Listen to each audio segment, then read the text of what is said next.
Assalamualaikum warahmatullahi wabarakatuh. Hari ini tanggal 17 November. Jadi tanggal 17 November ini saya mau mencoba menambah koleksi ekoenzim.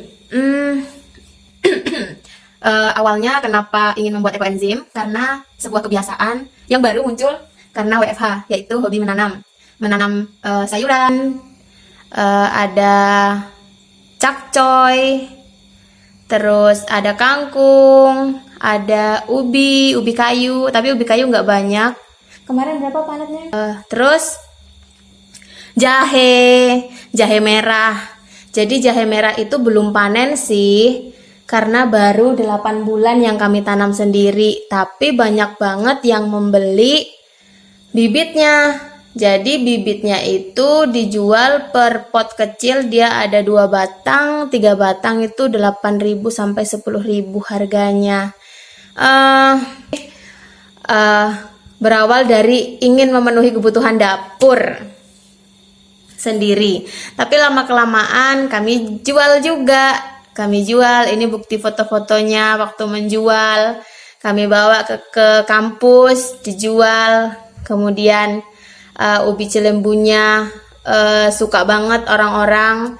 Oh iya, kemarin ya, kemarin baru panen ubi cilembu.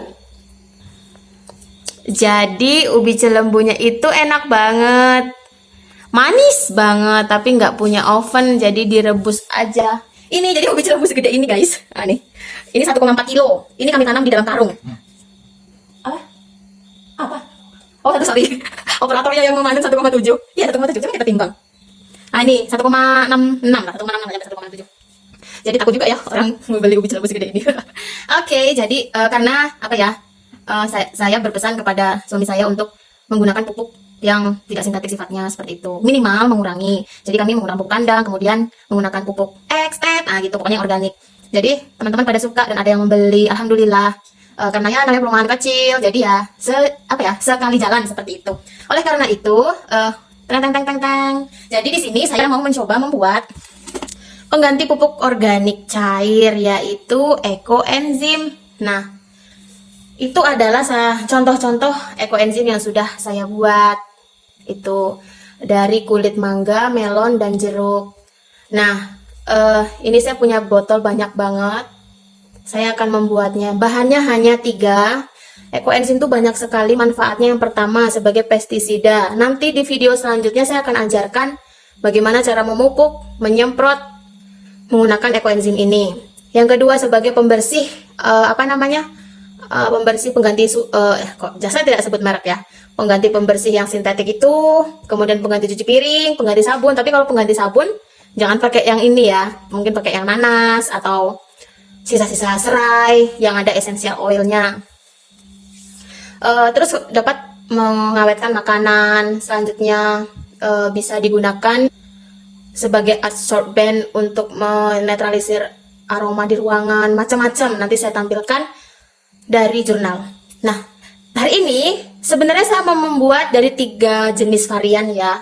Tapi saya lanjutkan yang ketiganya itu besok. Yang pertama itu kulit pisang. Ini adalah contoh sederhana dari proses reduksi limbah organik. Limbah organik ini biomasa ya. Limbah organik ini memang tidak berbahaya, dibuang aja di depan gitu, nggak berbahaya. Akan tetapi dapat menimbulkan atau merusak estetika lingkungan. Contohnya aja, kita sering mendapati bahkan di perkotaan, lewat di sebuah gang, misal rumahnya mewah-mewah, tiba-tiba bau busuk dengan tumpukan sampah. Itu kan limbah organik, tidak berbahaya kata orang. Akan tetapi sangat mengganggu dan menimbulkan permasalahan yang luar biasa. Di sebuah tempat pembuangan akhir sampah, bayangkan gunungan sampah. Nah, gunungan sampah itu yang bermeter-meter tingginya itu bisa terjadi ledakan. Ayo, ada yang tahu nggak kenapa kok bisa terjadi ledakan? PR ya, PR. Nah, ini adalah kulit pisang yang saya peroleh dari penjual pisang crispy. Tapi bersyukur sih penjual pisang crispy ini 1 hari itu menghasilkan limbah kulit pisang 3 karung besar. Gile bro, omsetnya gede juga ya. Jadi pebisnis pisang crispy, tapi enak sih. Kalau mau tahu di mana pisang crispy-nya boleh WA ya. Nah, Jadi saya waktu tadi beli terus saya tanya-tanya, wawancara sederhana ke bapaknya, Pak, satu hari berapa limbah yang dihasilkan? 3 karung besar. Wow, besar. Kemana selama ini, Pak? Oh, ini sudah 3 tahun diambil oleh Bapak Dinas Kehutanan karena beliau punya rusa. Untuk makan rusa, oh alhamdulillah. Jadi berguna, tidak dibuang oleh si bapak penjual pisang, goreng pisang. Tapi tidak semua seperti itu kan. Banyak banget penjual pisang, goreng pisang di kota-kota kita, di desa-desa kita banyak sekali. Sudahkah dimanfaatkan dengan baik atau hanya dibuang begitu saja? Atau hanya dibuang di aliran sungai yang menimbulkan pendangkalan? Macam-macam ya. Ini saya hanya minta segini aja udah banyak banget ya. Tadi, oh adik kuliah ya? Saya jawab iya. Iya Pak, dapat tugas dari dosen. Oke. Nah yang kedua ini adalah sisa dari sawi yang tadi pagi dijual. Jadi kami ada jual, ada yang beli tadi. Biasa orang beli sekilo ya.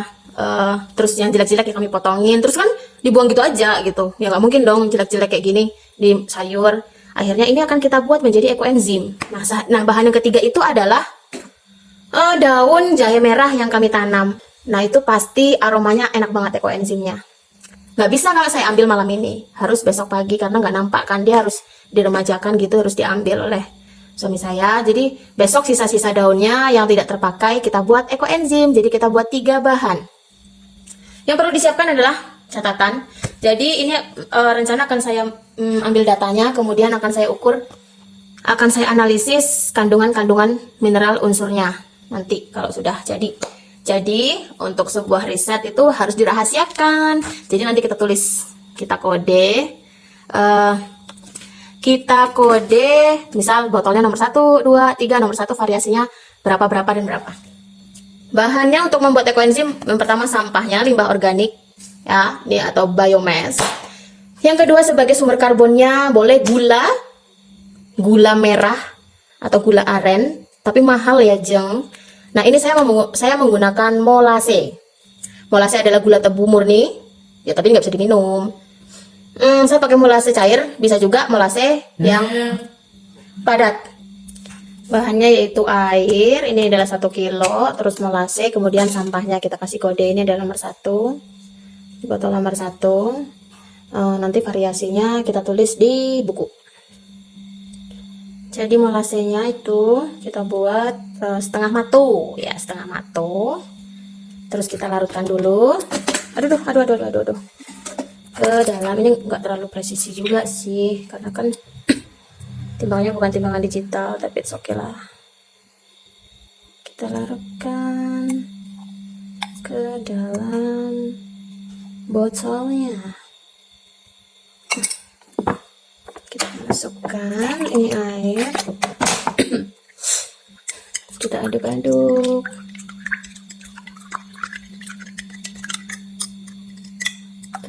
Kita pastikan sampai larut dan tidak bersisa.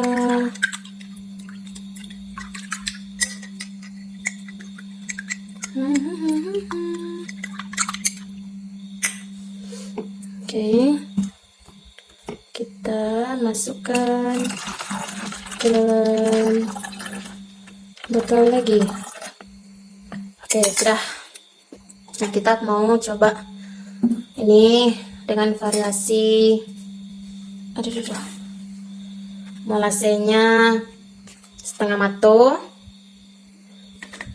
biomasanya 1 matu. Nah udah, kita masukin ke dalam ininya, botolnya lagi. Syaratnya biomasanya tuh harus yang segar ya, jangan yang sudah busuk-busuk itu.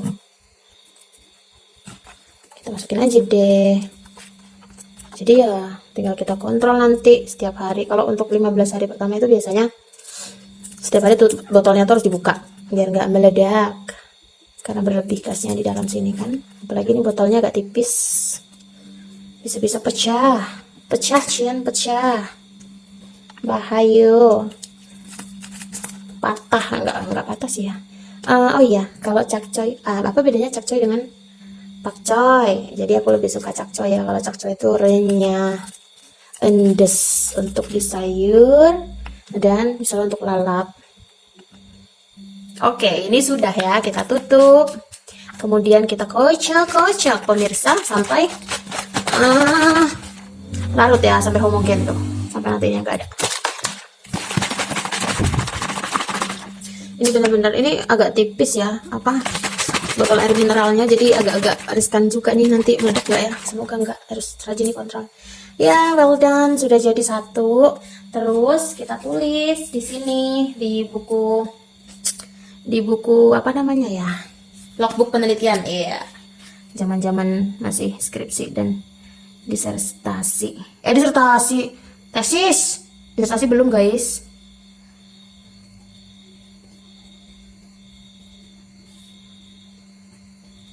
Molase setengah ons,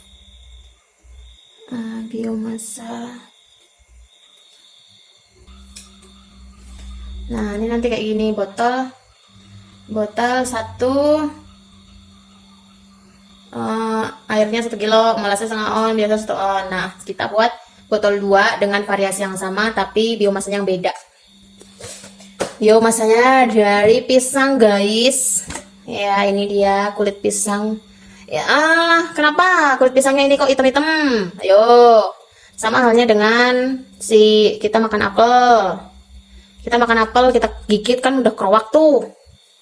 Kenapa kok nanti dia menghitam? Itu salah satu indikasi bahwa buah atau makanan tersebut banyak mengandung antioksidan, guys. Begitu loh. Kita buat setengah on juga. Aduh. Kira-kira segitulah ya. Yalah. Nah, itu. Jadi nanti hasilnya unsur-unsurnya itu banyak yang pisang atau banyak yang daun seperti itu. Kok pisang? Kulit pisang. Kita aduk sama ya, cara buatnya tuh tadi. Ada juga sih gula molase yang udah padat itu, ada juga yang bentuknya kayak gula Jawa itu, gula merah. Tapi aku dapatnya yang cair. Ya udah, nggak apa-apa. Jadi kalau molase ini ya memang murni ya gulanya, jadi nggak kalau kayak gula-gula yang sudah dijual kemudian bisa untuk buat kolak itu kan sudah campuran-campuran seperti itu loh guys. Ini memang dari gula tebu, gula tetes tebu. Oke, kita masukin lagi ke sini. Wow, nggak perlu proses dekantasi nih, nggak jeleces kok. Oke, sudah. Kemudian ininya satu mato. Nah, sudah kira-kira seperti itulah. Oke, ini kita masukin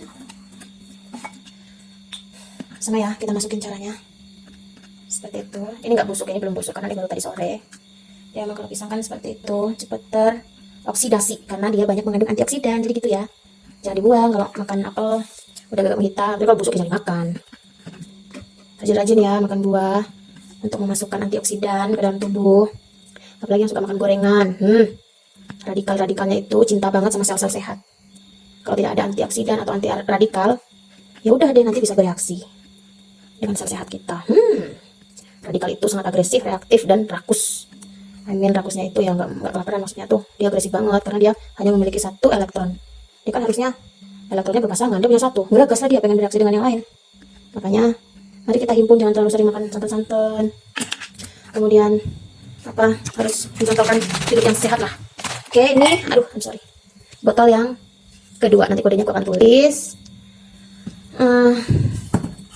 Ini akan aku insyaallah mau dianalisis juga sih kandungannya, pH-nya dan sebagainya, karena ini sama, komposisinya sama. Nanti kira-kira mana sih yang paling memiliki, misal mungkin karbonnya lebih banyak, saya juga nggak tahu ya, nanti kita akan cari tahu. Tapi di jurnal-jurnal beberapa sudah ada sih penelitian hasilnya. Oke, semoga dapat bermanfaat. Di video-video selanjutnya akan saya tunjukkan bagaimana cara menggunakannya untuk pupuk dan bagaimana caranya untuk membersihkan panci yang berkerak bandel, yang susah membuangnya. Sampai jumpa, jangan lupa komen, like, share kalau ini bermanfaat. Assalamualaikum warahmatullahi wabarakatuh.